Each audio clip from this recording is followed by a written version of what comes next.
वो मेरे हाथ से मोबाइल गिर गया था। वो धीरे से बोली। आई सी। लेकिन मुझे तो कुछ और ही लग रहा था। क्या? की होल से कान लगाए उकड़ू बैठी थी?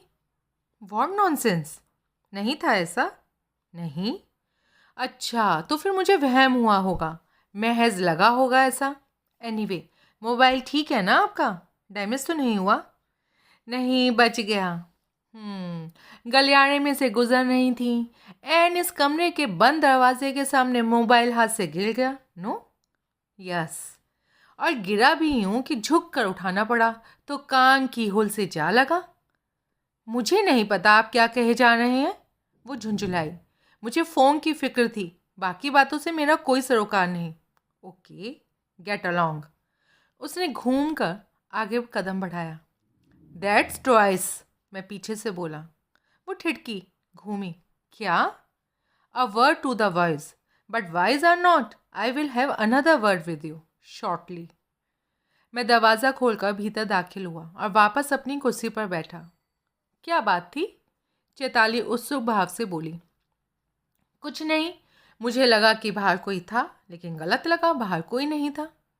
ओहो, पर कोई भी हो इसमें क्या बात थी? इत्मीनान रखिए, बाहर कोई नहीं था। ओके। उसने कठिन भाव से सहमति में सर हिलाया। हाँ, तो आप कुछ कह रही थी, मैंने उसे याद दिलाया। बल्कि पूछ रही थी कि क्या आपकी कही किसी राज की बात को मैं राज रख सकता था? हाँ, तो क्या जवाब है तुम्हारा, जो तुमने 2 मिनट सोच कर देना था? जब मैंने आपके लिए काम करना कबूल किया है, इसलिए पूछा। जो कहूँ उसे राज रखोगे ना? I promise. मैंने उंगली और अंगूठे से अपने गले की घंटी को छुआ। सुनो। वो आगे को झुकी, उसका स्वर धीमा हुआ। मुझे पूरा पूरा शक है कि पैसा हासिल करने का कपिल का एक सोर्स है। अच्छा, क्या? उसका किसी लड़की से अफेयर है। आपका मतलब है था? हम्म, अभी है, शादी के बाद भी। आपको कैसे मालूम? कुछ अरसों पहले उसका एजेंट धर्मेश ग्रोवर यहाँ आया था। आपके हस्बैंड से मिलने? हमारे एस्टेट मैनेजर हर्षदीप से मिलने। वो हर्षदीप से कैसे वाकिफ़ था मुझे नहीं मालूम। बहरहाल आया था तो हर्षदीप ने उससे मेरा परिचय कराया था और उसके प्रोफेशन के बारे में बताया था। मैंने बोला मैं नाम से काम से वाकिफ़ थी और ये भी जानती थी कि पहले वो कपिल का एजेंट होता था। बाद में बहुत थोड़ी देर के लिए उसका मेरे से अकेले में मिलने का भी इत्तेफाक हुआ था। तब उसने ये बम ड्रॉप किया था कि वो कपिल के बारे में ऐसा कुछ जानता था जिसे वो उजागर करता तो हमारी शादी खटाई में पड़ सकती थी। हाँ, इतने से ही मुझे अंदाज़ा हो गया कि किसी गैर औरत का मामला था और कोई बड़ी बात नहीं कि मेरा हस्बैंड उस लव ट्रायंगल का एक एंगल बना हुआ था। एजेंट तो वो बम फोड़ कर चला गया, पीछे मुझे फिक्र में डाल गया। बाद में मैंने कपिल से दो टूक बात की तो वो कस्में खाने लगा, ऐसी कोई बात नहीं थी, ग्रोवर उसका दुश्मन बन गया था, इसलिए दुश्मनी निकालने के लिए वो फसादी हिंट ड्रॉप करके चलता बना था। मेरे सामने उसने हर्षदीप से भी बात की थी, उसे सख्त हिदायत दी थी कि वो शख्स धर्मेश ग्रोवर, जो भले ही उसका वाकिफ था, स्टेट में कदम ना रखे। आपको अपने पति की वफादारी पर एतबार था? भाई, अगर निभानी हो तो एतबार तो करना ही पड़ता है ना। ये तो टालू जवाब है।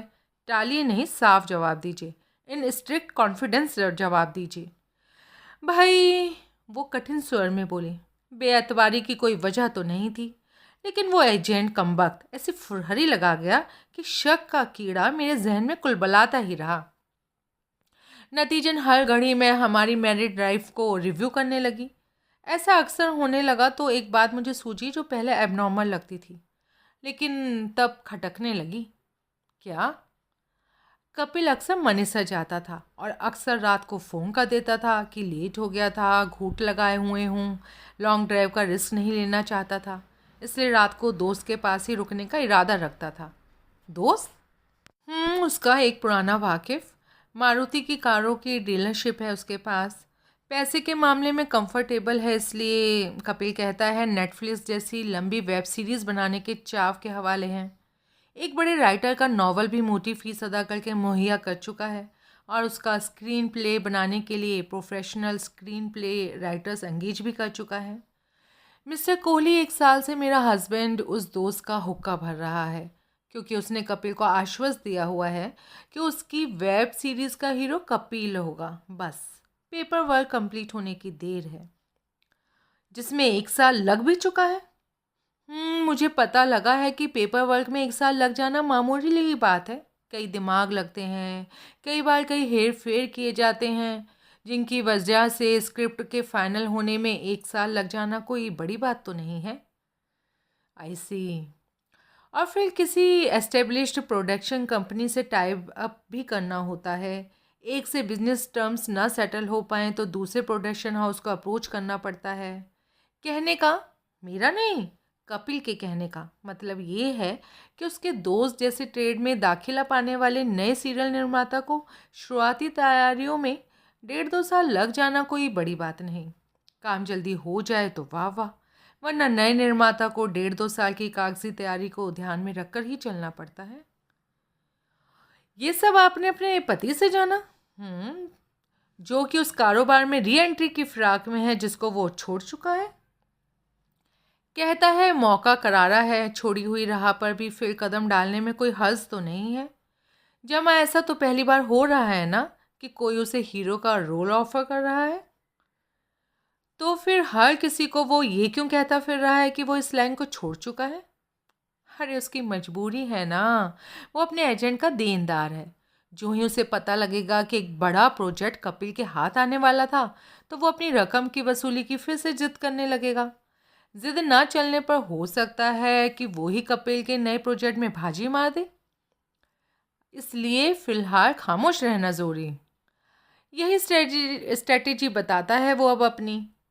और इसलिए अक्सर मानेसर का फेरा, हाँ, और हर फेरे पर नाइट स्टे। वो फिर संजीदा हुई। अब है तो ऐसा ही। यही वो शक उपजाऊ बात है जो आपके जहन को डिस्टर्ब कर रही है। आपका हस्बैंड दोस्त के घर होने की वजह ओवरनाइट माशूक के पहलू में। अब भाई ऐसी उम्मीद तो नहीं, पर ऐसा मुमकिन तो नहीं। लेकिन पिछले 2 हफ्तों से मेरे साथ जो बीत रही है उसकी रूह में क्या पता लगता है। कुछ किया आपने इस बाबत? तुम्हारे से बात कर रही हूँ ना मैं तो इत्तेफाक से अब आपके फोकस में आया हूँ। जब हस्बैंड की बेवफाई के नापाक ख्याल ने भले ही गलत, नाजायज़, नामुमकिन आपको डिस्टर्ब करना शुरू किया तो तब आपने क्या किया? खामोश रही? डिस्टर्ब होती नहीं? या फिर किया कुछ? किया ना, आखिर तो करना ही था। क्या? इस बाबत, अपनी दिमागी पशेमानी की बाबत खुफिया तौर पर विनीत से बात की। विनीत कपिल को कोई खास पसंद नहीं करता, छुपाता भी नहीं, लिहाजा जोश से बोला कि वो पता निकालेगा असलियत का। कैसे? अब इस बाबत ना मैंने कुछ पूछा ना उसने कुछ बताया। वो मेरा ख्याल है कि किसी तरीके से धर्मेश ग्रोवर से यारी गांठेगा और मालूम करेगा इस बाबत कि उसके मन में क्या था। फ़र्ज़ कीजिए आपके छोटे भाई की वो कोशिश जिसका आपने खाका खींचा कामयाब होती है। आपके हस्बैंड के किसी गैर अफेयर औरत से अफेयर की तस्दीक होती है तो आप क्या करेंगी? मैं रंगे हाथों पकड़ूंगी उसको, वो गुस्से से बोली। फिर ठौर मार दूंगी। वो और भड़की। और फिर आपका क्या होगा? उसके जोश और जुनून को लगाम लगी। मर तो नहीं जाऊंगी सदमे से, फिर बोली, लेकिन अगर अफेयर कंफर्म हुआ तो दोनों कज़न से ऐसी जूत पुजार करवाऊंगी ना कि ता जिंदगी नहीं भूलेगा। और फिर दोबारा मुझे शक्ल दिखाने की हिम्मत करेगा तो खता खाएगा। ये सब तो तब होगा ना जब अफेयर कंफर्म होगा। वैसे तो खैरियत तो होगी ना। तो मैं दुआ करूँगा कि ऐसा कुछ ना हो। अरे तुम प्रोफेशनल डिटेक्टिव हो, तुम पता करो ना। अब जब विनीत कर ही रहा है तुम भी करो। ओके, बाय द वे, साहब का मानेसर जाने का कोई शेड्यूल है या रैंडम विजिट होती है? रैंडम ही विजिट होती रहती हैं। लास्ट विजिट कब हुई? पिछली शनिवार 21 तारीख को। आइंदा का कोई अंदाज़ा? भाई आज कह तो रहा था कि परसों जाने को है। साहब के मानेसर वाले दोस्त का नाम? वो तो मुझे मालूम नहीं। पता? जब नाम ही नहीं मालूम तो फिर पता मालूम करने का ख्याल ही नहीं आया। दोस्त की ऑटोमोबाइल कंपनी का नाम? मिस्टर कोहली प्लीज़, वो भी नहीं मालूम। मैं मालूम करूँगी, सब मालूम करूँगी। मुझे 2 दिन का टाइम दो। साहब से पूछेंगी? कपिल से पूछना होता तो 2 दिन का टाइम मांगने की ज़रूरत ही क्या थी। ठीक, तो क्या करेंगी? वो हिचकिचाए। आपने मुझे इतना कॉन्फिडेंस में लिया है तो चालू सी बात पर सिक्रेटिव क्यों होना चाहती हैं? विनीत को लगाऊंगी पीछे, all the way to Manesar. फिर कपिल से उसके मनेसर वाले दोस्त की बाबत कुछ पूछने की ज़रूरत ही नहीं रहेगी। वो कर देगा। देखते हैं। मुझे बताएंगी? भाई तुम्हारे लिए मालूम करूँगी, तुम ही तो जानना चाहते हो कपिल के दोस्त का, उसकी ऑटोमोबाइल कंपनी का नाम वगैरह। मैंने बोला ना, मुझे तो ये बातें मालूम करने का कभी ख्याल ही नहीं आया था। टेलिंग प्रोफेशनल काम है मालूम, लेकिन तुम्हारी मौजूदा मसरूफियात के ज़ेरे साया मैं तुम्हें ये काम करने को तो नहीं कह सकती ना। कपिल ने तुम्हें अंगेज़ किया है, मुझे क्या पता तुम्हारे से उसको क्या क्या उम्मीदें हैं। इसलिए मुझे देखने दो विनीत कुछ कर पाता है या नहीं। ओके। और कुछ? और क्या बोलूँ? बस सिवाय इसके कि गोपनीयता का पूरा ख्याल रखना। हम दोनों के बीच यहाँ हुई कोई भी बात हम दोनों में ही रहे, बाहर ना जाए। मेरे जहन में हर्षदीप का अक्स उभरा, बशर्ते कि मैंने मन ही मन सोचा पहले ही बाहर ना जा चुकी हूँ कि होल से कान लगाए हर्षदीप ने कुछ ना सुना हो। नहीं जाएगी मैम, मैंने उसे आश्वासन दिया। फीस की बाबत भी सोचना, जो चाहोगे मुझे मंजूर होगी। थैंक यू, अब मैं इजाज़त चाहूँगा। उसने सहमति में सर हिलाया। कमरे से निकलकर मैंने बाहर सुनसान पड़े गलियारे में कदम रखा। मैंने एक सिगरेट सुलगा लिया और लॉन में जाकर एक गार्डन चेयर पर बैठ गया। विकट स्थिति थी। 2 हफ्ते में वहाँ 3 ऐसे वाक़यात हुए बताए जा रहे थे जिनकी तर्जुमानी कत्ल की कोशिश के तौर पर की जा सकती थी, और ऐसा करने वाले वहाँ एक नहीं 2 जने थे। उस एक घटनाक्रम के 2 दावेदार थे, जिनमें से एक यकीनी तौर पर झूठ बोल रहा था। कैसे उन 3 वाक़यात की, जिनका निशाना कोई एक जना था, खबर किसी दूसरे जने को हो सकती थी? ऊपर से गमला गिरना सबने हादसा तस्लीम किया था। जहर वाले वाक़ये का कोई जिक्र नहीं उठा था। बिल्ली की बदहालत वाली बात की खबर भी उन पड़ोसियों को ही थी जिनकी वो बिल्ली थी। घुंघरू को उस बात की खबर थी, लेकिन वो मेड थी। उसने बिल्ली की बाबत एक रोज़मर्रा का काम किया था जिसको याद रखने की कोई ज़रूरत ही नहीं थी, कोई वजह ही नहीं थी। जमा क्यों कोई उस बाबत उत्सुकता जाहिर करेगा कि उनके किचन में बिल्ली को क्या हुआ था, क्यों हुआ था, कुछ हुआ था? किसने खबर बिल्ली के मालिकान पड़ोसियों को पहुंचाई थी? घुंघरू वाचाल थी, उसे बतियाने का शौक था, लेकिन उसका ट्रिगर तो सिर्फ मैंने दबाया था। वहाँ के मालिकान भला क्यों मेड को मुंह लगाते? मैंने देखा ही था कि दोपहर के करीब उसे ऊपर मास्टर बेडरूम में देखकर कपिल कैसे कर्कश भाव से उसके साथ पेश आया था, और कैसे वो एक ही घुड़की से सहम गई थी। ऐसी मेड क्या मालिकान से खुद बतियाती? बहरहाल बिल्ली के मालिक पड़ोसियों का, अब्रोल्स का, खुद का ही ख्याल था कि बिल्ली के बाद हालत के लिए खुद बिल्ली की आवारागर्दी जिम्मेदार थी, और बात वहीं ख़त्म हो गई थी। मैगी के प्रेजेंटर सेल्समैन का, अगर ऐसा कोई सेल्समैन था, कोई जिक्र नहीं आया था। लेकिन तीसरी वारदात के 2 वर्जन मुझे सुनने को मिले थे। क्लाइंट का वर्जन कहता था कि जब वो छत के किनारे के सहारे लटका मदद के लिए चिल्ला रहा था, तो उसके चिल्लाने की आवाज़ सिर्फ हर्षदीप ने सुनी थी, जिसने छत पर आकर नीचे गिरी पड़ी सीढ़ी को उठाया था और मेरे क्लाइंट की मदद के लिए उसे वापस दीवार पर लगाया था।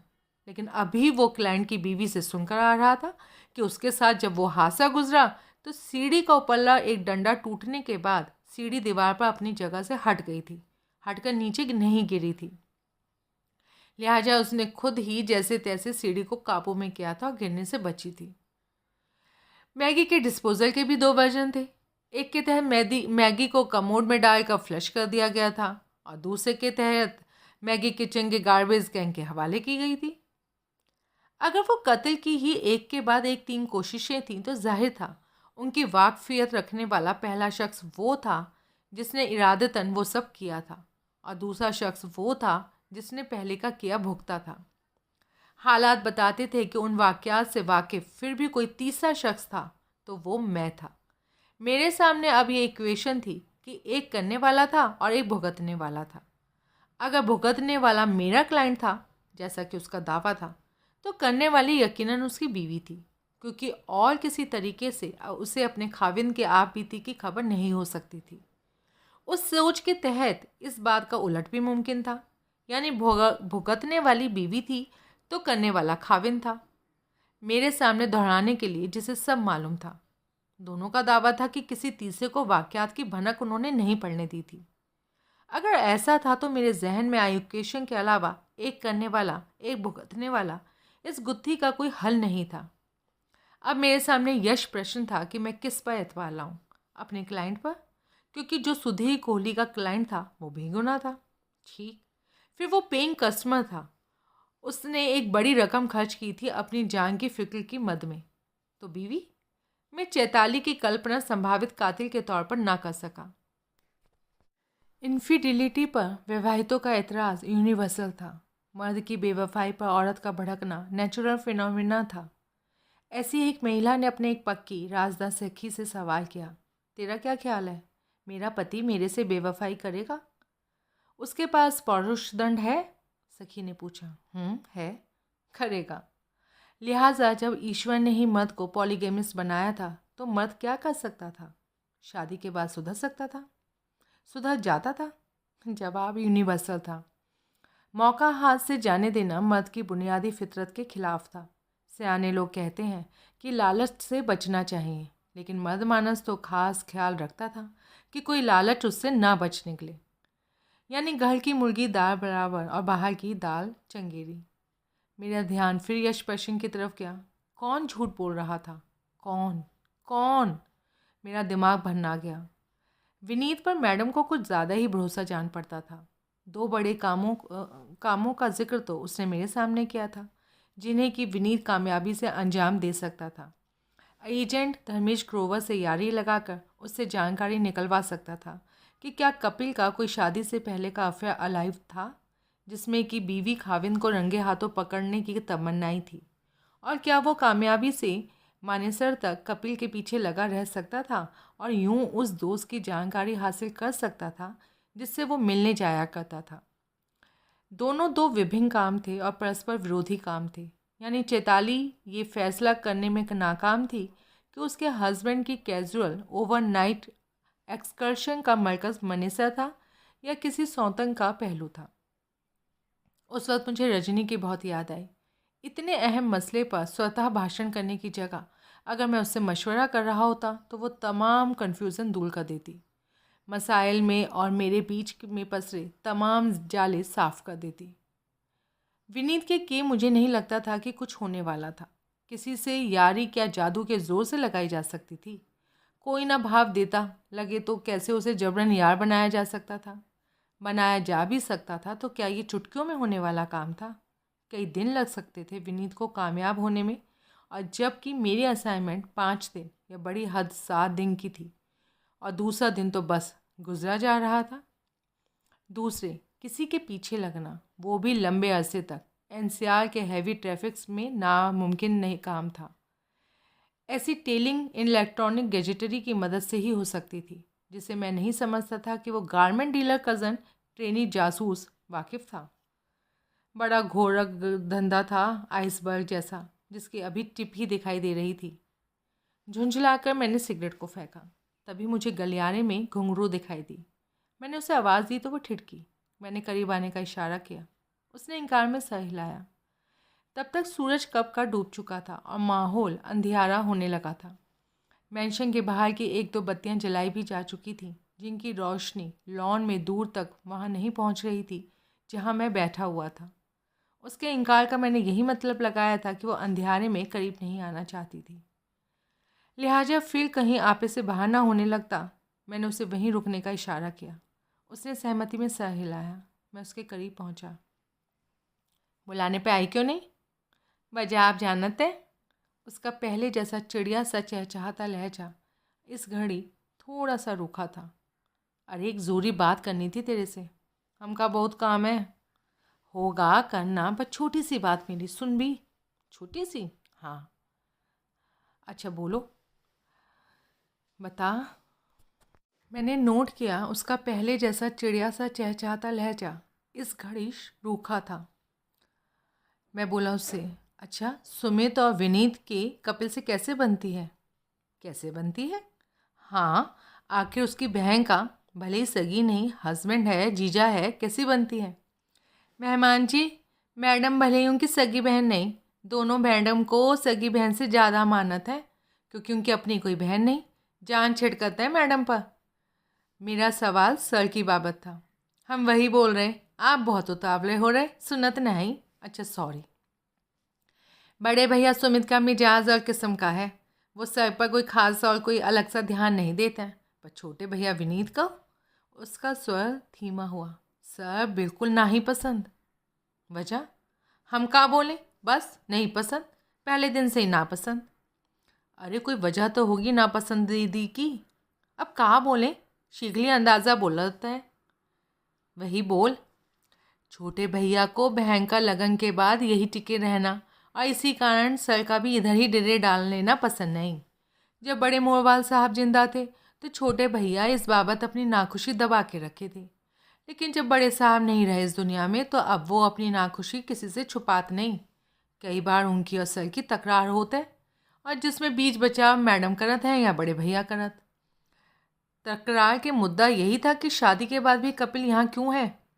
अब था तो यही, लेकिन छोटे भैया साफ ना ही बोलत, किसी भी बात पर तकरार मोल लेते थे। उनके सर के लिए इशारा साफ था, यहाँ क्यों बैठे हो? भाई मैडम इस प्रॉपर्टी की मालकिन है, क्यों भला वो छोटे भैया को राजी करने के लिए एस्टेट छोड़कर कहीं और चली जाएगी रहने? अब हम का बोलें, बड़े लोग बड़ी बातन, हम का बोलें इसमा? हम तो वो बोलें जो आप हमका बोलन को बोलें। जवाब दिए हैं आपके सवाल का। हैं? अक्ल ने इसलिए अभी जाते हैं, बहुत काम हमका। अब वो हिरणों की तरह कुलाचे भरती वहाँ से चली गई। तीसरा दिन, गुरुवार, 23 जनवरी। पिछले रोज़ की तरह उस रोज़ भी सुबह सवेरे मुझे मुकुंद लाल से मिलना था, लेकिन उसी के कहने पर मुलाकात का वक्त 11 बजे का निर्धारित हुआ था, लिहाजा मैं ब्रेकफास्ट के बाद स्टेट से निकल सकता था। 10:15 बजे मैं मेंशन से निकला और अपनी कार में सवार हुआ। स्टीयरिंग के पीछे बैठकर मैंने एक सिगरेट सुलगाया और फिर इग्निशन ऑन किया। धड़ाम! कार का बोनट उखड़कर हवा में ऊंचा उछल गया। विंड स्क्रीन का शीशा चूर चूर हो गया। बेशुमार टुकड़े मेरी छाती से टकराए, गोद में आकर गिरे। धमाका इतना बुलंद आवाज़ में था कि इमारत की खिड़कियां और दरवाजे थरथरा गए। क्या घर वाले और क्या स्टाफ सब दौड़े आए। पलक झपकते ही कार के गिर्द सब जमा हो गए। क्या हुआ की आवाज़ें बुलंद हो गईं।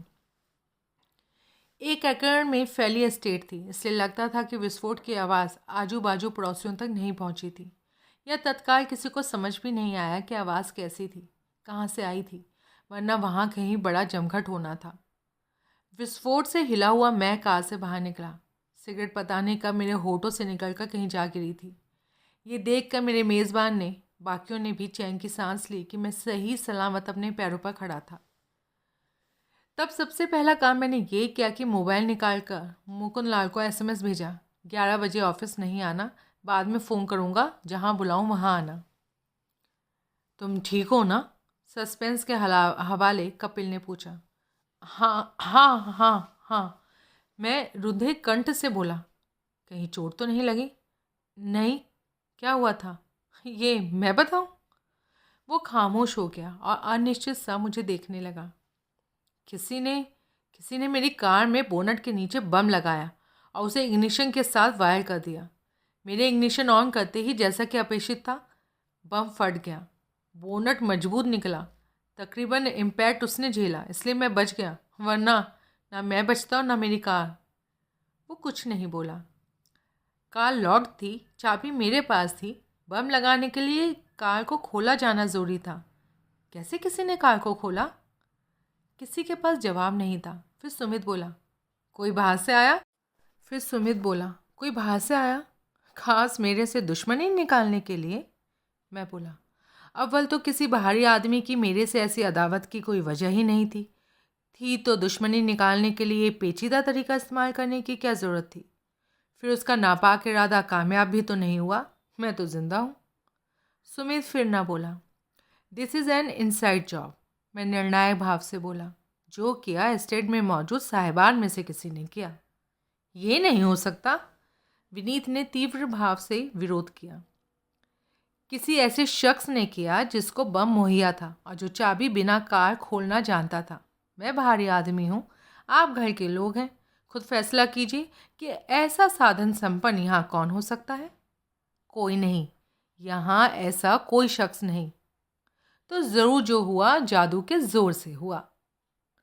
जादू भी तो, चैताली होठों से बुदबुदाई, किसी आदमजात के लिए ही होगा। एग्जैक्टली। अब कैसे पता लगे कि? पुलिस पता लगाएगी, ये पुलिस का काम है। ये बड़ी वारदात है, पुलिस की जानकारी में आना चाहिए। अभी वारदात का सबब तो समझ में आए, अवस्थी बोला। बाय द वे, ड्राइव की तैयारी में कहीं तुम सिगरेट तो नहीं पी रहे थे? पी रहा था। शायद पेट्रोल लीक हो गया हो और सिगरेट की वजह से आंख पकड़ गया हो। पेट्रोल की मुश्क फासले से पता लगती है, कार में बैठते ना पता लगी मुझे। किसी और ख्याल में होंगे, तवज्जो नहीं गई होगी। पेट्रोल आग पकड़ते ही धमाका नहीं करता। यार तुम्हारी सब बातें कबूल हैं, तुम डिटेक्टिव हो। तत्काल उसने होठ काटे। दोनों भाइयों की शक की निगाहें कभी मेरे ऊपर और कभी अवस्थी के चेहरे पर पड़ी। मेरा मतलब था, अवस्थी ने बात संवारने की कोशिश की, ज़्यादा जासूसी नॉवल पढ़ने होने की वजह से तुम्हारी सोच जासूसों जैसी हो गई हो सकती हो, है ना ये बात? उसके स्वर में गहन आग्रह का पुट आया। हाँ, मेजबान की लाज रखने की नीयत से मैं बोला। दोनों भाइयों ने एक दूसरे का मुंह देखा। जो हुआ बुरा हुआ, लेकिन शुक्र है कि तुम्हें कुछ नहीं हुआ। तुम मुझे थोड़ा वक्त दो, मैं खुद मालूम करने की कोशिश करूँगा, बल्कि करके रहूँगा। इस वारदात में क्या यहाँ के बाशिंदों में से किसी का हाथ हो सकता है? बड़े काम करोगे, बल्कि कर लोगे तो कमाल करोगे। करना जो तुम्हारे बस का है, लेकिन पुलिस रिपोर्ट फिर भी ज़रूरी है, विनीत रूखे भाव से बोला। क्यों? तुम्हें नहीं पता क्यों? डियर ब्रो इन लॉ, इन यही बातें अहम नहीं है कि ये वाहियात हरकत किसकी है, जिसका कि तुम कहते हो पता लगा लोगे। ये बात भी अहम है कि एक नई हाई एंड कार डैमेज हुई है और इंश्योरेंस से डैमेज क्लेम करने के लिए पुलिस रिपोर्ट ज़रूरी होती है। कार मांगे की है, मेहमान के किसी लोकल फ्रेंड की है। क्या जवाब देंगे ये फ्रेंड को? अवस्थी को जवाब ना सूझा। वो मेरे और मेरे दोस्त के बीच की बात है। मैं पहले उससे बात कर लूँ, फिर पुलिस रिपोर्ट के बाबत हम बाद में भी सोचेंगे। तत्काल अवस्थी के चेहरे पर रौनक आई। यस, वो चमक कर बोला। यस। विनीत ने बुरा सा मुंह बनाया, लेकिन वो बोला कुछ नहीं। लेकिन चैताली बोली, जो हुआ वो हुआ क्यों? किसने किया? किस मकसद को हासिल करने के लिए किया? सब एक दूसरे का मुंह देखने लगे। किसी ने जवाब तो नहीं दिया। हाँ, सब धीरे धीरे वहाँ से खिसकने लगे। पीछे चैताली ठिठकी खड़ी रही, लेकिन शायद पति से उसे कोई गुप्त संदेश मिला कि वो भी वहाँ से रुखसत हो गई। पीछे मैं और मेरा क्लाइंट रह गया। मैंने एक सिगरेट उसे दिया और एक खुद सुलगाया। मैंने खामोशी से सिगरेट का लंबा कश लगाया, फिर बोला, लगता है यहाँ मेरा राज राज नहीं रहा है। अवस्थी की भवें उठी। कोई यहाँ मेरी मौजूदगी नहीं चाहता। मुझे एस्टेट से गैर हाजिर करने के लिए किसी ने यह तरीका अख्तियार किया है। लेकिन किसी को तुम्हारी असलियत की खबर लग सकती है। हाँ, जैसे तुम्हारी ज़बान अभी सबके सामने बेकाबू हुई। तुमने तो मुझे डिटेक्टिव बता ही दिया। भले ही मेरी हामी से बात सवाल ली, वैसे पहले भी बेकाबू हुई हो सकती है।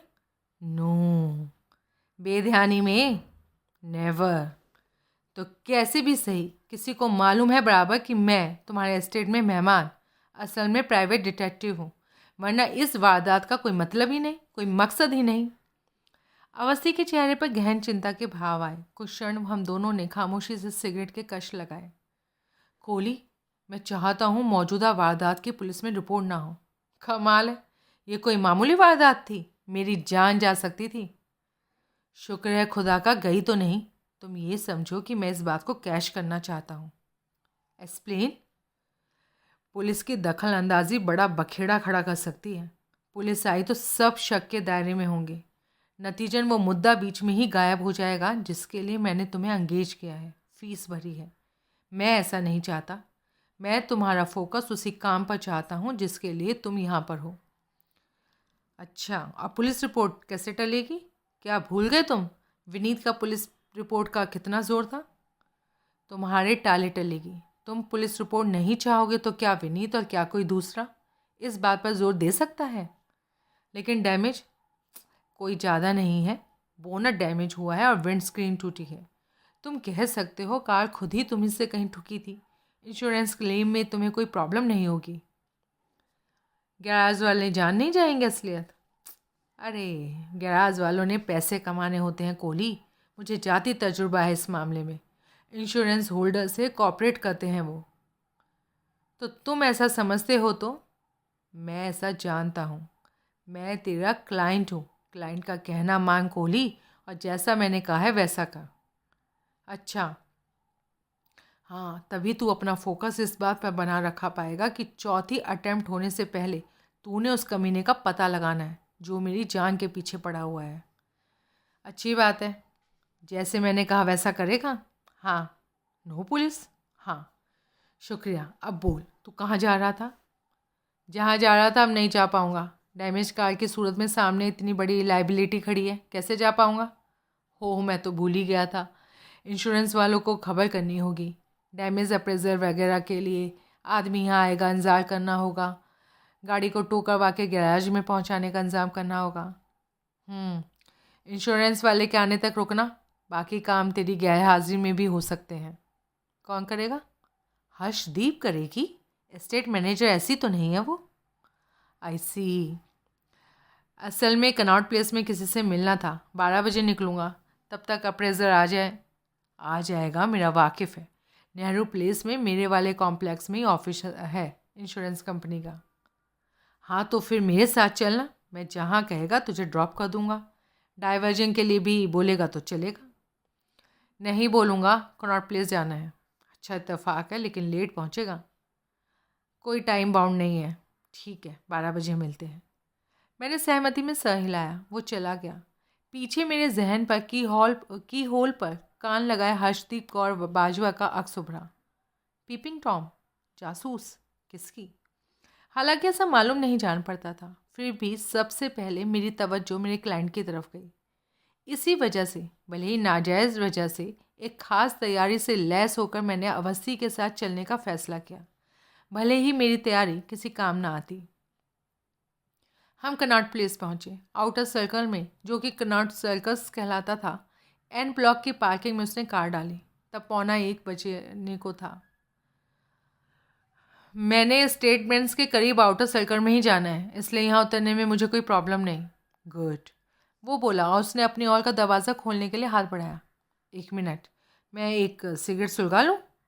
सहमति में सर हिलाते हुए उसने डोर हैंडल पर से हाथ वापस खींच लिया। मैंने जेब में से पैकेट निकाला और फ्लैप खोला तो मेरे मुंह से निकला, ओह हेल! क्या हुआ? मैंने खिड़की का शीशा नीचे गिराया, फ्लैप वापस पैकेट में यथास्थान पहुंचाया और पैकेट बाहर फेंक दिया। खाली था।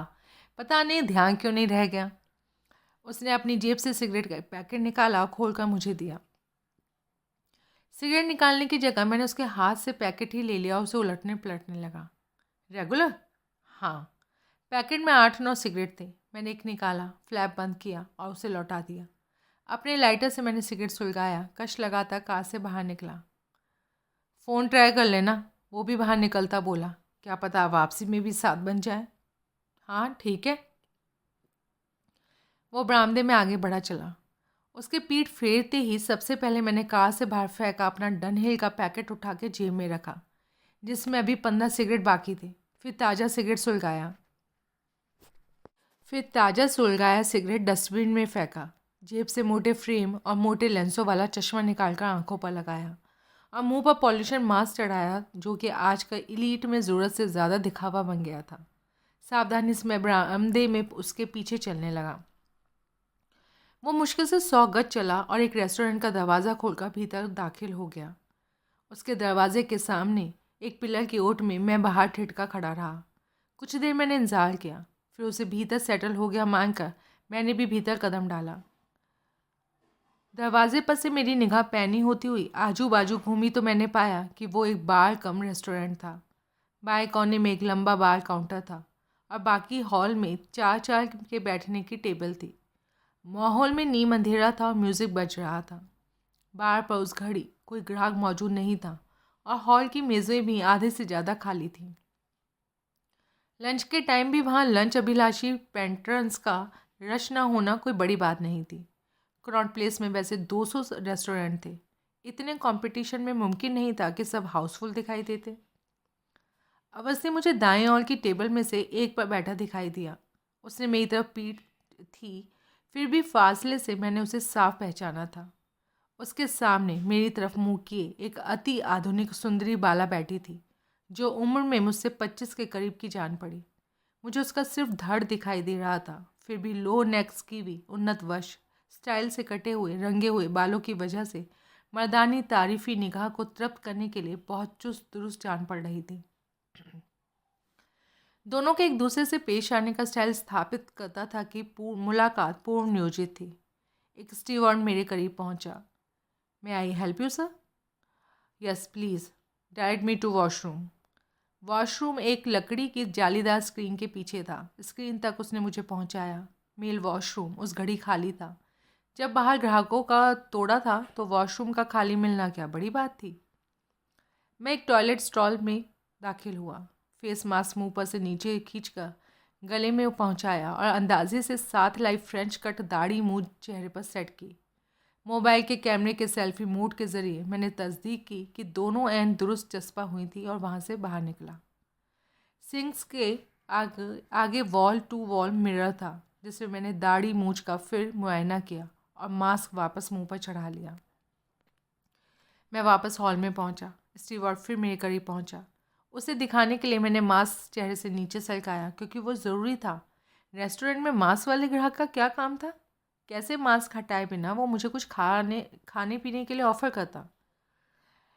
स्टीवर्ड ने मुझे जिस टेबल पर पहुंचाना चाहा, मैंने उसको रिजेक्ट कर दिया और खुद ही एक ऐसी खाली मेज़ पर बैठ गया जो अवस्थी और उसकी संगिनी की टेबल के करीब ऐसी पोजीशन में थी कि उसका रुख मेरी तरफ था।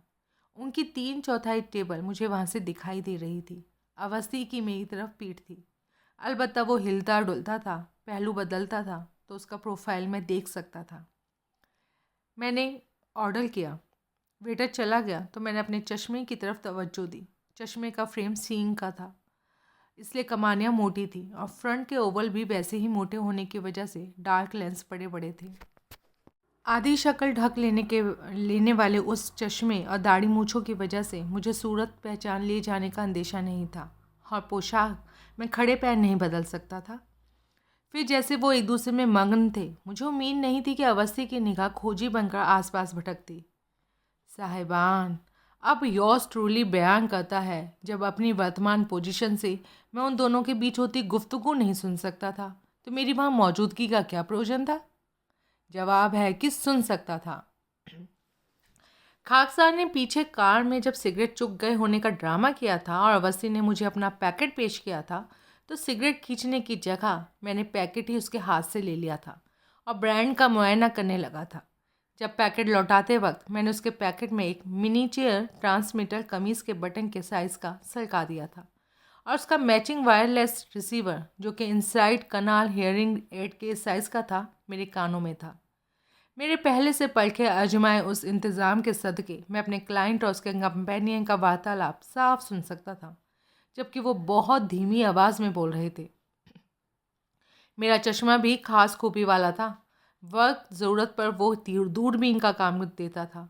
उसकी दोनों कमानियों में शीशों के करीब 2 नॉब थी, जो फ्रेम की सजावट मालूम होती थी, लेकिन असल में इमेज एनलार्ज करती थी और फोकस एडजस्ट करती थी। मैंने उन दोनों नॉब्स को हरकत दी तो मुझे ऐसा लगने लगा जैसे मैं उन्हीं की टेबल पर उनके साथ बैठा हुआ हूँ। मैं दिखावे के लिए सैंडविच खाने लगा, बियर चुसकने लगा, लेकिन मेरी मुकम्मल तवज्जो उनके बीच होते डायलॉग सुनने में थी। एक बात सुन लो, मैं आसानी से पीछा नहीं छोड़ने वाली, युवती कह रही थी। अरे मेरी जान, जान ओ ईमान, पीछा छुड़ाना कौन चाहता है? मुझे धोखा दोगे तो खता खाओगे? खा लूँगा, भले ही तुम जहर खिलाओ। नौबत आई ना तो मैं बुरे के घर तक पहुँच कर दिखाऊंगी। अव्वल तो नौबत नहीं आएगी मेरी बुलबुल, आएगी तो बुरे के घर पहुँचकर क्यों दिखाएगी? भले के घर पहुँच कर दिखाना जो कि मैं हूँ। सुनो, मेरी बात को मजाक में मत टालो। मैं बहुत सताई जा चुकी हूँ। जिसे तुम चंद महीनों की बात बता रहे थे उसे अब 1.5 साल हो गया है और अभी पता नहीं कितना टाइम लगेगा। चंद रोज़ और मेरी जान, फ़कत चंद ही रोज़। बकवास मत करो और शायरी मत झाड़ो। आजिज़ हूँ मैं तुमसे, तुम्हारी भारी शक उपजाऊ बातों से और हरकतों से। अरे बोला ना बकवास मत करो। कान पक गए मेरे ये फैंसी फ्रेबी बातें सुनते सुनते। बहुत हो चुका है अब। सारी उम्र तुम्हारे हाथों उल्लू बनते रहने का मेरा कोई इरादा नहीं है। तो क्या इरादा है? मुझे अवस्थी का स्वर तनिक रूखा होता लगा। आर या पार का इरादा है? कैसे? अवस्थी एकाएक खामोश हो गया। मैंने उनकी टेबल की तरफ देखा तो खामोशी की वजह नुमाया हुई। सर्विस ट्रे के साथ एक वेटर उनकी टेबल पर पहुंचा था। ड्रिंक? मुझे अवस्थी की हैरानी वाली आवाज़ आई। ड्रिंक का ऑर्डर कब दिया तूने? उसने जवाब नहीं दिया, बेरुखी से मुंह फेर लिया। शायद मेरे पहुंचने से पहले। मैडम ने ऑर्डर किया सर। अच्छा, कौन सा? पहला? जी 30। युवती ने खा जाने वाली निगाह वेटर पर डाली। वेटर बौखलाया, संभला। जी जी पहला है। Okay, go away. तो ये तेरा तीसरा ड्रिंक है। पागल हो? सुना नहीं बेटा ने क्या कहा? पहला कहा, तीसरा कहने लगा था, चुप हो गया बीच में, फिर बोला पहला। हाँ ठीक बोला। अच्छा, जब बिल देगी तो पता नहीं चलेगा कि पहला था या तीसरा था? तुम्हें क्या पता मैं कितनी टेंशन में हूँ। टेंशन में है तो शाम में गोते लगाएगी। अभी घर से भी चढ़ाकर आई हो तो कोई बड़ी बात नहीं। मैं मैं नहीं रोक सकती अपने आप को। कितनी बार कहा है कि मेरे सामने शराब पी के टुन होकर मत आया कर। मैंने मन ही मन सोचा, इसका मतलब था पुरानी वाकफियत थी, बल्कि पुरानी इंटीमेसी थी। क्यों कहा? क्या दावा है तुम्हारा मेरे ऊपर? साली बेवड़ी, तू साला भड़वा। खामोशी छा गई। अवस्थी ने कुछ क्षण उसको घूरा, फिर एक अप्रत्याशित हरकत की। हाथ बढ़ाया, ग्लास उससे छीना और एक ही सांस में विस्की पी गया। ये क्या किया? तेरी खातिर किया। ओ गॉड, कितने दोगले हो तुम। जिन बातों पर कभी बलिहार जाते थे अब वो तुम्हें गवारा नहीं? कौन उकसाता था पहले मुझे? कौन एंकरेज करता था ड्रिंक करने के लिए? कौन कहता था drinking modern fashionable in thing three? कौन फ़क्र महसूस करता था दोस्तों के बीच कि इसकी गर्लफ्रेंड इतनी सपोर्टिंग थी, ड्रिंक्स में उसे कंपनी देती थी? वही बातें जो पहले काबिल तारीफ़, काबिल फ़क्र जान पड़ती थी। शादी कर ली, अपना मतलब निकल गया तो अब बेजार करने लगी, नागवार गुजरने लगी। मेरे को बेवड़ी बोला। तुम खुद क्या बला हो जो मेरा ड्रिंक छीन कर पी गए? तेरे खातिर? क्या कहने मेरी खातिर के? मैं तुम्हारे सामने जहर खाने की कोशिश करती तो क्या करते? छीन के खुद खा जाते। Don't talk nonsense. सेंसिबल बात यह है कि ड्रिंक से परहेज नहीं कर सकती, कंट्रोल नहीं कर सकती तो कम से कम दिन दहाड़े पीना तो छोड़ दे। पहले तो कभी ना दिया ये उपदेश। अब छोड़िए वाहियात बातें, वरना मैं सच में उठ के चला जाऊंगा। जाना ना, स्टेट में तुम्हारे सर पर आके खड़ी हुई तुम्हारी बीवी के सामने जाके बोलना। वो फिर खामोश हो गया। ज़रूर फिक्रमंद था, शक्ल दिखाई देती तो मालूम पड़ता। तू ऐसा नहीं करेगी। मैं ज़रूर करूँगी। करेगी तो अपना नुकसान करेगी। क्या बोला? अक्ल से काम ले और धीरज से सुन। मैं अपनी मंजिल के बहुत करीब पहुँच चुका हूँ। जहाँ इतना इंतज़ार किया है थोड़ा सा और कर सकती हूँ। तुम्हारी खातिर जब पहले इतना इंतज़ार किया तो और भी कर सकती हूँ। लेकिन अब मुझे तुम पर एतबार नहीं। क्यों? अब क्या हुआ? गुलमोहर वाली से तुम्हारी ताल्लुकात अभी भी बरकरार है? ये हो गया। खामोशी का दौरा मेरे क्लाइंट को फिर पड़ा। मैंने शायद बेचैनी से, पेशेमानी से उसे पहलू बदलते देखा तो मुझे उसका मेरी और का प्रोफाइल दिखाई दिया, जो मुझे उसके मुंह बाएं होने की चुगली करने लगा। कैसे मर्द हो तुम? तिरस्कारपूर्ण स्वर में वो बोली। कैसी तलब है तुम्हारी औरतों की, एक से दिल नहीं भरता। बीवी के पहलू में गर्क होते हो, कंधे पर से माशूक को तसल्लियाँ देते हो और अभी तीसरी को पतंग की तरह डो से अटकाए हो। नहीं, क्या पता अभी कोई चौथी भी हो, पांचवी भी हो। अरे नहीं, बस करो भरमाना। मैंने तुम्हारे प्यार पर एतबार किया, तुम्हारे मिशन पर एतबार किया, जिसकी तहत मैंने तुम्हें फाइनेंस किया। माँ बाप को धोखा देकर तुम्हें लाखों रुपया दिया, क्योंकि तुम मुझे इश्क में अकल से अंधी हुई को विश्वास दिलाने में कामयाब हो गए कि तुम्हारी शादी मैं चंद महीनों का मसला था। उसके बाद या तुम होंगे या मैं होंगी। चंद महीने 18 महीनों में बदल गए हैं और तो कुछ हुआ नहीं। तुम्हारी मोहब्बत की दावेदारी एक तीसरी और निकल आई है। देखो, उससे बहुत थोड़ी देर का अफेयर था मेरा, लेकिन जब मेरा झुकाव पूरी तरह से तुम्हारी तरफ हो गया तो मेरे उससे वैसे एक दूसरे के अफेक्शन के दावेदार ताल्लुकात नहीं रहे थे। अब कभी कभार की मुलाकात इसलिए है क्योंकि फ्रेंडशिप अभी बाकी है, बस इतनी सी बात है। मुझे एतबार नहीं, दाएं बाएं मुंह मारते रहने की नामुराद लत के हवाले तुम मेरा विश्वास खो चुके हो। तुमने कहा कि तुम्हारी शादी एक मिशन के तहत थी जो हम दोनों के भले के लिए था। मुझे भरमाया। मिशन अनकम्प्लिश होते ही बीवी से तुम्हारा पीछा अपने आप छूट जाएगा और ऐसा होने की देर होगी कि तुम आज़ाद हो जाओगे और मुझसे शादी करके हमेशा के लिए मेरे हो जाओगे। लेकिन हकीकत में तो ऐसा कुछ नहीं हुई। ना बीवी से पीछा छूटा, ना मेरे से शादी की नौबत आई। कुछ हुआ तो ये हुआ, वही झांसा जो तुमने मुझे दिया। अब मेरी पीठ पीछे सुंदरनगर पहुंचना शुरू कर दिया।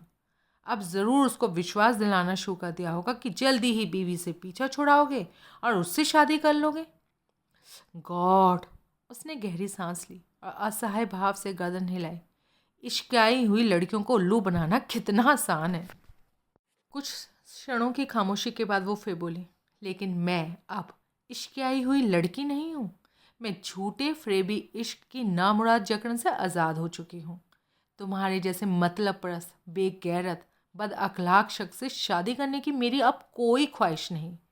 इसलिए ये पुड़िया सरकाना बंद करो। बहुत जल्द ऐसे हालात पैदा कर दोगे मेरे से शादी करने में कोई रुकावट नहीं आएगी। आए रुकावटें, उनकी फिक्र अब कोई और करेगी, मैं नहीं।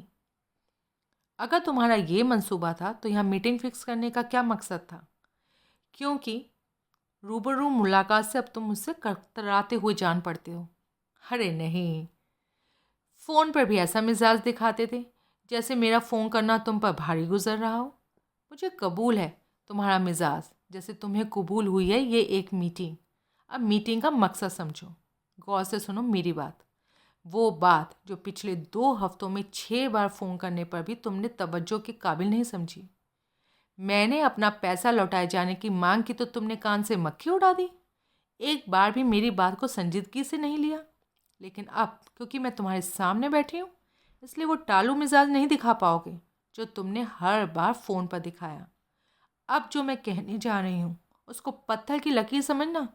मिस्टर वीरल डीलर, लौटाने का वादा करके अब तक तुम मेरे से 20 लाख रुपए झटक चुके हो। कल शाम तक मेरा पैसा मुझे वापस मिल जाए, वरना। पागल हुई है क्या? मैं खड़े पैर इतना पैसा कहाँ से लाऊंगा? बीवी से मांगना। वो क्यों देगी? सोचना कोई वजह। अरे नहीं देगी। नहीं देगी तो ऐसे हालात बनाना कि उसको पैसा वैसे ही तुम्हारा ही हो जाए। क्या मतलब? पहले दिन से मेरे को तसल्लियाँ दे रहे हो ना, बीवी से पीछा छुड़ा लोगे तो छुड़ा तो नहीं पाए। अब कोई ऐसा कदम उठाओ उसका पैसा वैसे ही तुम्हारा हो जाए। कौन सा कदम? वही जो तुम्हारे जहन में पहले से था, बल्कि पहले दिन से था। कौन सा? वो कदम जिसका हिंट तुम मुझे देते ही रहते हो। वो कदम जो तुम्हें उसका वारिस बना देगा। अच्छा, उत्तराधिकारी, बेनिफिशियरी। मैं वो कह रही हूँ जो तुम खूब जानते समझते हो। तो क्या बीवी का खून कर दूँ? क्या मुश्किल काम है? दुनिया बेच खाने जितने सियानफ हो जिसमें, उसके लिए क्या बड़ा मुश्किल काम है? और ख़ुद फांसी पर चढ़ जाऊँ? कैसे चढ़ जाओगे? जब सोचा विचारा तैयारशुदा कदम उठाओगे तो कैसे चढ़ोगे? अरे क्यों खपा रही है? क्या सोचा विचारा, क्या तैयारशुदा? मेरा मुंह ना खुलवाओ तुम बस। कमाल है। तब कहते ना कमाल है, जब मैं तुम्हारे नापाक इरादों से वाकिफ़ ना होती। अलबत्ता इस बात का अफसोस ज़रूर है, बहुत देर से वाकिफ़ हुई। तुम अपनी बीवी के इकलौते वारिस हो और तुम्हारा ख्वाब अपनी सहसियत को कैश करना था ना। तो अब क्या दिक्कत है तुम्हें मेरे 20 लाख रुपए लौटाने में? इतनी भी औकात नहीं तुम्हारी। वो चुप रहा, जैसे जो सुन रहा हो उस पर यकीन ना आ रहा हो।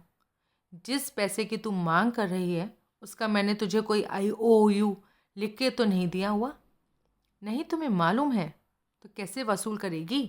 कैसे वसूल करूँगी? तुम मुकर जाओगे। हाँ ले, मुकर गया, क्या प्रॉब्लम है? उसने जवाब नहीं दिया। उसके चेहरे पर अनिश्चय के भाव आए। गले में ढोल लटका के बजाएगी? मेरे साथ तेरी देनदारी है, कैसे साबित करेगी? तुम्हारी बीवी पर तुम्हारी पोल खोल दूंगी। हाँ, मेरी कोई पोल नहीं है, मेरी बीवी बहुत सयानी है। लव मैरिज की उसने मेरे से, खूब समझती है।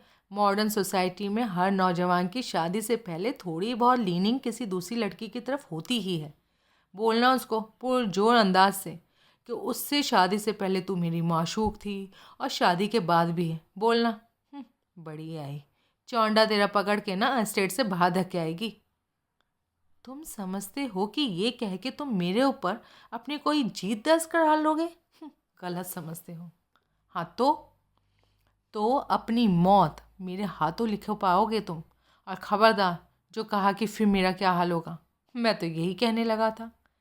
मेरा जो होगा ना वो तुम्हारे मुर्दा जिस्म में प्राण नहीं फूंक देगा। बड़े ड्रामाई डायलॉग बोल रही है, कोई घटिया फिल्म देखकर आई है? हंसी आ रही है अब मेरे को।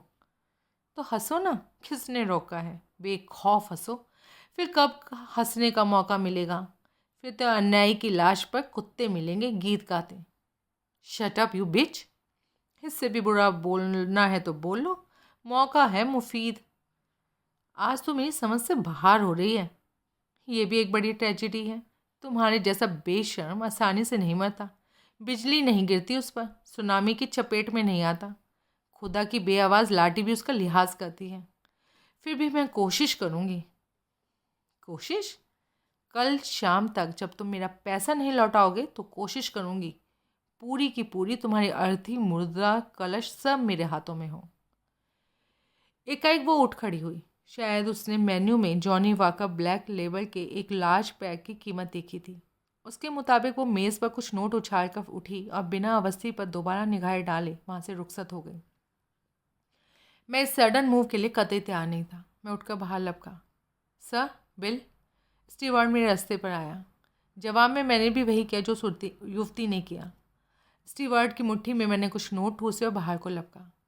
युवती मुझे दूर दूर तक कहीं दिखाई नहीं दी। मैंने असहाय भाव से गर्दन हिलाई। पीछे मेरी क्लब सैंडविच रो रही थी। बियर तो जैसे तैसे मैंने ख़त्म कर ली थी, लेकिन सैंडविच को मैंने बस चखा था एक बार। मैं इस संयोग पर भी झुंझला रहा था कि पीछे जो लंबा वार्तालाप मैंने सुना था उसके दौरान मेरे क्लाइंट ने युवती को संबोधित करते हुए एक बार भी उसका नाम नहीं लिया था। लिया होता तो वो मेरे किस काम भी आता, वो जुदा मसला था जिस पर मैं बाद में गौर कर सकता था। युवती भड़की हुई थी, इसलिए रेस्टोरेंट से बाहर निकलते ही जैसे हवा में विलीन हो गई थी। कोई गारंटी नहीं थी कि मैं उसके पीछे लग के कुछ जान ही लेता, लेकिन वो टिकती तो कम से कम संभावना तो बनी रहती। अब पीछे रेस्टोरेंट में बैठा अवस्थी क्या कर रहा था? मैं पार्किंग में वहाँ पहुँचा जहाँ उसकी कार खड़ी थी। कार की ओट में उकड़ू होकर मैंने मुंह से दाढ़ी मूछ, कान पर से रिसीवर और आँख पर से करामाती चश्मा उतार कर तमाम चीज़ें जेब के हवाले की। फिर मोबाइल निकाल कर अवस्थी को फ़ोन किया। कहाँ हो? तुम कहाँ हो? तुम्हारी कार के पास। मेरा काम जल्दी हो गया था तो इसलिए सोचा देखूं तुम्हारी कार अभी पार्किंग में है या निकल गई। फ़ोन करते तो किया ना, कार को पार्किंग में मौजूद देखकर किया ना, सोचा कहीं करीब ही हो तो शायद वापसी में भी लिफ्ट मिल जाए। हाँ यहीं हूँ मैं भी, आता हूँ, रुको। मैंने फ़ोन वापस जेब के हवाले किया और इंतज़ार करने लगा। ज़्यादा देर मुझे इंतज़ार नहीं करना पड़ा। वो आया और हम दोनों सवार हो गए कार में और कार निकल पड़ी सड़क पर। वापस सूरज कुंडी ना? उसने पूछा। नहीं, मेरी खातिर थोड़ा डाइवर्जन कर लोगे तो मेहरबानी होगी। कहाँ के लिए? नेहरू प्लेस के लिए। वो खामोशी से ड्राइव करने लगा। मैं अपने स्वर में खेत का पुडलाता बोला, सिगरेट का पैकेट खरीदना फिर भूल गया। उसने स्टीयरिंग पर से एक हाथ हटाया और बिना सड़क पर से निगाह हटाए पैकेट निकाल कर मुझे सौंप दिया। मैंने पैकेट में से एक सिगरेट निकाला और उस प्रक्रिया में ट्रांसमीटर भी निकाल लिया। लाइटर निकालते वक्त ट्रांसमीटर मैंने जेब के हवाले किया और सिगरेट सुलगा लिया। ट्रांसमीटर की जाहिर था उसे खबर नहीं लगी थी, लेकिन लग भी जाती तो तबाही नहीं आने वाली थी।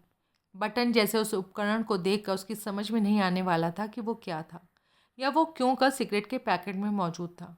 वो यही समझता कि फैक्ट्री में पैकिंग के दौरान वो नन्हा सा बटन पैकेट में पहुंच रहा था। मैंने मोबाइल निकाला और चुपचाप मुकुंद लाल को SMS भेजा, 1 घंटे में नेहरू प्लेस पहुंच सकता है? जवाब नदारद। मैं नेहरू प्लेस पहुंच भी चुका था, जबकि जवाब आया, नहीं आ सकता, बहुत बिजी हूँ तेरे काम से, या 8-9 बजे तक इंतज़ार कर, या कल सुबह आता हूँ। उफ, ये लड़का। नेहरू प्लेस जब मैं अपने ऑफिस में पहुंचा तो रजनी नील पेंट लगा रही थी। मैंने उसे देखा और बहुत ही संजीदा भाव में कहा कि आज सुबह मेरे साथ वहाँ पे बहुत बड़ा हादसा हुआ, और अपने निजी कश में चला गया। मेरे पीछे पीछे वो भी आई। भीतर ऑफिस में हम दोनों आमने सामने बैठे। मैंने सुबह का किस्सा बयान किया। ज्यों ज्यों मैं बात को आगे बढ़ाता गया उसकी आंखें फैलती गईं। आखिर मैं खामोश हुआ तो उसके मुंह से निकला, इतना बड़ा हादसा हुआ, आपकी जान जाते जाते बची। हाँ, लेकिन हादसा हौलनाक था, पर मेरी जान को कोई खतरा नहीं था। लगता है एस्टेट में किसी को मेरी असलियत की खबर लग गई थी और कोई मेरी वहाँ मौजूदगी नहीं चाहता था।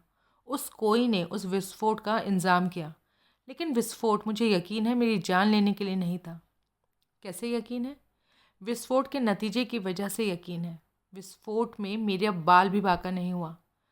मेरी अकल ने यही फैसला किया कि जो हुआ था उसका मकसद मेरी जान लेना नहीं था, मुझे दहशत में डालना था, और मैं अपनी सलामती के लिए मुफीद जान का एस्टेट से क्विट कर जाता। ओह, तो वो बम यकीनन किसी एक्सपर्ट का बनाया हुआ था, जिसने इस बात का खास ख्याल रखा कि वो शोर ज़्यादा करता और डैमेज कम। इसी वजह से कार का बोनट टूट गया, विंड स्क्रीन चूर चूर होकर मेरी गोद में आ पड़ी, लेकिन मुझे खरोच भी नहीं आई। ईश्वर का शुक्र है सर, लेकिन ऐसा कोई एक्सप्लोजिव एक्सपर्ट एस्टेट में था? ज़रूरी नहीं, ज़रूरत के हिदायत के मुताबिक तैयारशुदा बम बाहर से भी अरेंज किया जा सकता है, लेकिन अरेंजमेंट भी तो हर किसी के बस का नहीं है ना। एस्टेट के बाशिंदों जैसा कोई आम सलाहियत वाला शख्स चाहे तो कैसा कहीं बाहर से ऐसे बम का इंतजाम कर सकता है? उसका सा इनकार में हिला, लेकिन फिर भी कर सकता है। उसकी भवें उठी। इस सिलसिले में एक कैंडिडेट है मेरी निगाह में। स्टेट में? और कहाँ? मेरा इरादा कोई मुनासिब मौका तलाश करके रूबरू से लड़काने का है, फिर देखूंगा क्या कहता है, मेरे चैलेंज का क्या है उस पर रिएक्शन होता है। कौन है वो? बोलूँगा। कार बाजरिया इंश्योरेंस गैराज में। कब तक? पता नहीं, डैमेज के असेसमेंट हो चुकने के बाद खबर आएगी, फिर पता नहीं रिपेयर के बाद डिलीवरी में कितना टाइम लगेगा। तब तक आप बेकार। मैंने आपलक उसे देखा और इस बात पर उसके चेहरे पर कुटिल मुस्कुराहट नहीं आई।